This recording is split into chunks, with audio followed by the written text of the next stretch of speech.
sword to the floor.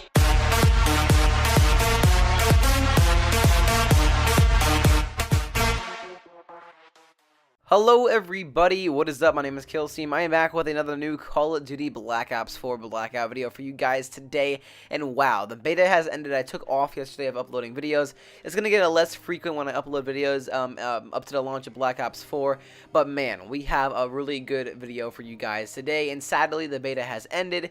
And man, I am so bored. Like, there is absolutely nothing to play. No exaggeration. I am so bored.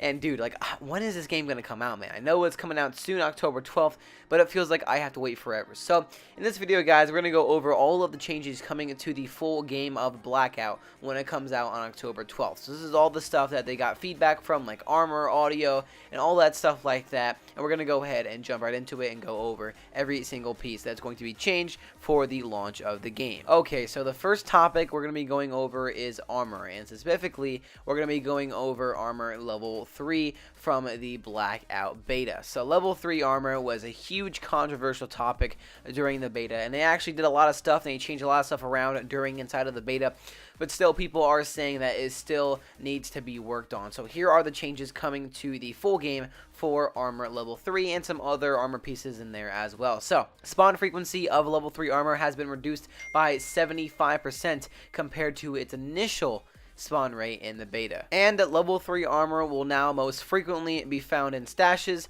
and supply drops, though it may occasionally spawn inside of the world sometimes. So sometimes you'll see it in houses or barns randomly, but most of the time it's going to be in stashes and supply drops, which is a very good plus. I love that a lot. Also, level 3 armor now breaks sooner and passes more damage to the player wearing it, and still offers headshot and other types of damage mitigation. We have heard your concerns that level 3 armor was still perhaps too powerful by the end of the beta, and we will be evaluating the data to see what other tweaks may be required. And also, level 2 armor was also minorly adjusted during the beta and will potentially be tweaked further in time for launch. And also, players will see an indicator of the condition of their own armor and those of their teammates. So that's pretty awesome. And the HUD.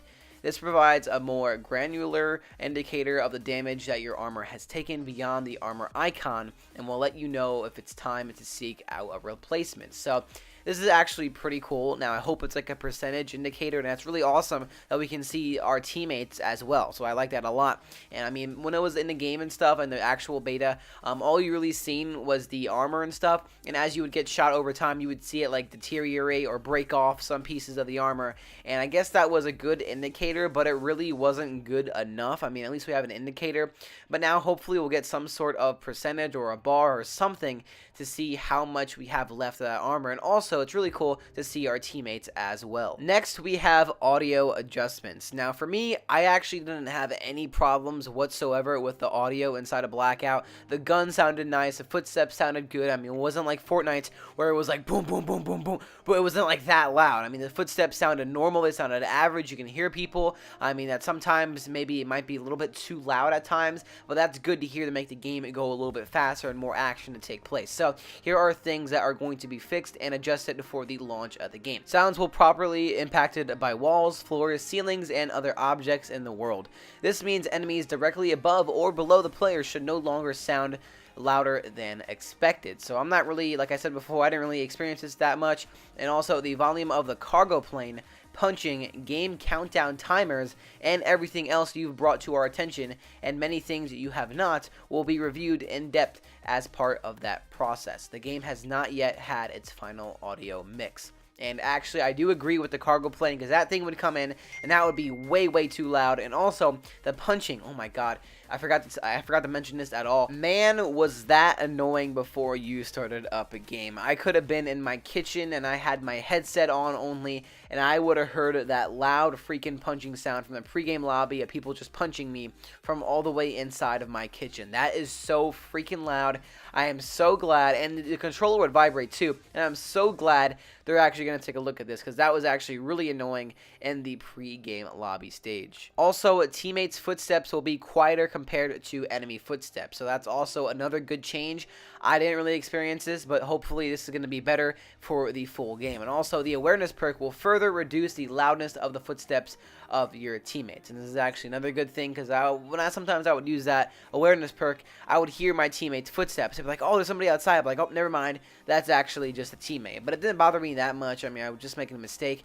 And also the all audio presets will be available at launch in the options menu. Audio presets can make a big difference, and we offer many choices for those who play with headphones or surround sound. Moving on to the inventory and item management. Now, I thought this was the worst system in any other Battle Royale game, because when you had to loot somebody when you killed them, you had to cycle through all of their stuff by hitting the D-pad, and even sometimes it would like freeze up, or it would just stop and you have to back out of it, or you have to wait a couple of seconds to make it load up, or maybe catch up what you're doing really fast, because sometimes you're in crazy situations when you want to get that stuff and get out of there quick, maybe get some ammo and get out of there quick, and it was just so annoying to go scroll through this whole thing, and it would freeze up sometimes, and it would just be very, very annoying. So here are the things that will be fixed before the launch of the game. Evaluating options to improve the stash interface when looting enemies and containers on console. Very good stuff there. I was just talking about that. Adding a new method to allow you to quickly remove all attachments from a weapon. That's cool too. Also, and incorporating a way to swap attachments between weapons if both weapons support the same attachment. Now, that's another thing, because when I had to detach an attachment and get a scope on a different weapon and switch out scopes between the two weapons I had, I would have to detach it, equip it. I would mess up sometimes. I had to do it all over again, and hopefully they incorporate a better way to do this system. Also, very quick, the Xbox One performance. These are two quick things. They fixed for an issue where pressing the Xbox button would sometimes cause a player to lose controller input and have to restart the game. Also, inviting friends to your party will work as expected, not only through the in-game social menu, and a Blackout stats. So moving on to Blackout stats. Now, this is actually something very, very cool. And so we're done talking about all the changes. Now, here are the things that are pretty cool and the feedback that they got from the beta. So, players have eradicated 7.5 million zombies, and they said, don't worry, there's plenty more where those came from, and that's pretty cool. They're just telling us that's how many zombies everybody has killed as a community altogether throughout all of the platforms. Also, squad mates were revived 26 million times with everybody, all platforms, and thanks for being team players. Also, 3.3 billion items were picked up in total. Like I said again, all platforms, everybody, and that's a billion with a B. That is crazy. Also, over 64 million stashes were spawned, and that is a ton of loot. The longest combat axe kill distance was 213 meters, or about 698 feet.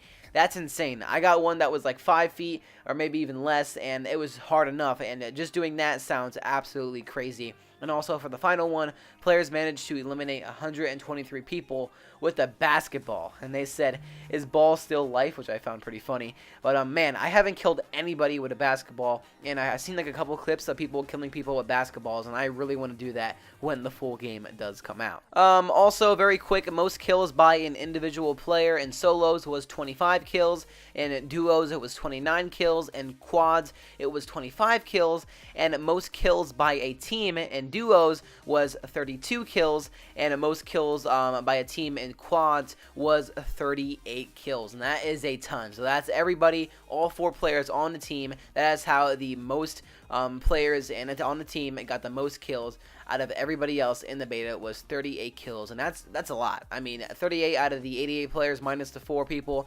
That's a lot, man. That's pretty crazy. And that is going to conclude everything I wanted to talk about in today's video. Stay tuned for tomorrow for a beta review, guys. A beta review, an official one by Killsteam himself.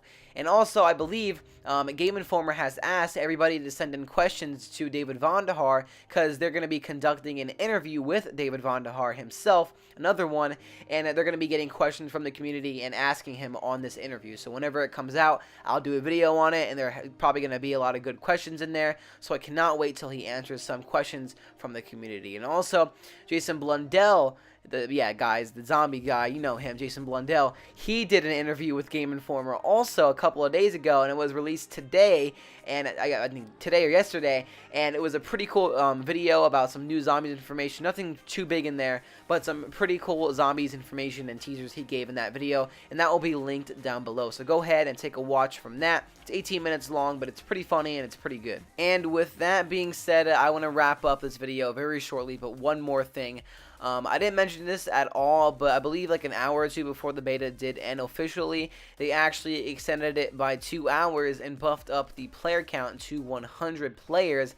And I barely got to play one game of it before it went offline. And also, everybody who played it said it ran very good and very smoothly, and even better than it did with 88 players. That means it was more fast-paced and stuff like that. So most likely, when the launches come out for this game and when everything comes out on October 12th, we'll have 100 players also to come with that. So yeah, I'm going to leave you guys with that, and I'll see you guys in the next video. Hit the like button down below, comment, subscribe for more awesome Blackout videos coming your way very, very soon. I'll see you guys in the next one. Peace out, everybody.